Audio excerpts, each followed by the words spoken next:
Kun se lääkäri sanoi niin kuin sen sanan, että leukemia, niin mä ehkä muistan sen, että mä ajattelin, että tämä ei voi niin kuin pitää paikkansa. Elämä oli hyvin normaalia silloin. Kävin töissä ja meillä on 3 lasta ja sitä harrastuksia ja ruokaa ja viemisiä. Ja sitten vaan kävin verikokeissa ihan niin kuin muista syistä. Sitten niissä verikokeissa olikin useampi lukema, joka ei ollut niin kuin viitearvoilla. Mä ajattelin siinäkin, että hyvä, että tutkitaan ja sieltä ehkä saattaa löytyä jotain pientä. Kun se lääkäri sanoi niin kuin sen sanan, että leukemia, niin mä ehkä muistan sen, että mä ajattelin, että tämä ei voi niin kuin pitää paikkansa.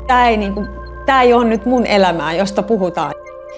Kyllä se oli niin kuin aika pimeitä viikkoja. Aika kului siinä, että niin kuin itkin, voin pahoin ja kävelin sen, mitä pystyin. Kyllä siinä joutuu sellaisia asioita käymään läpi ja niitä ei vaan yksinkertaisesti pääse niin kuin karkuun. Niin kyllä mä myös ymmärsin sen jossain vaiheessa. Mun niin kuin täytyy käydä nyt nämä ajatukset läpi. Et mä annoin sen kaiken niin kuin tulla siellä, mikä niin kuin oli tullakseen.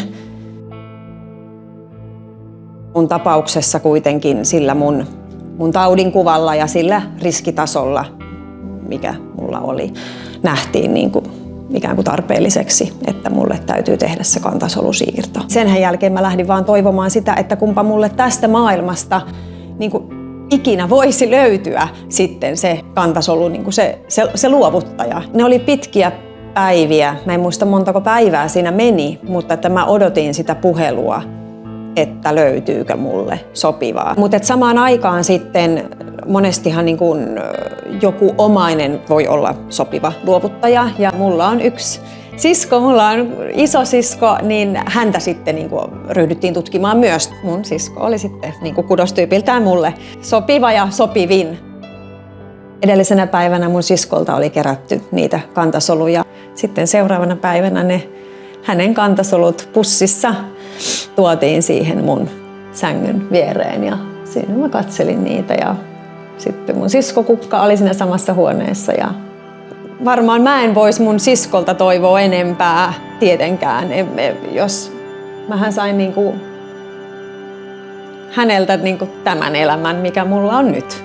Ja mä muistan ne hetket, kun mä odotin, että tuleeko se puhelu siitä, että mulle on löytynyt sopiva ja mulle tuli se puhelu. Mutta ne ihmiset odottaa niin sitä puhelua edelleen siellä ja sitten ne miettii kello 16, että ei sitä puhelua tullutkaan. Jos niin moni kuin vaan on mahdollista menee siihen rekisteriin ja jollain se puhelin soisi ja se voisi saada niin paranemisen mahdollisuuden.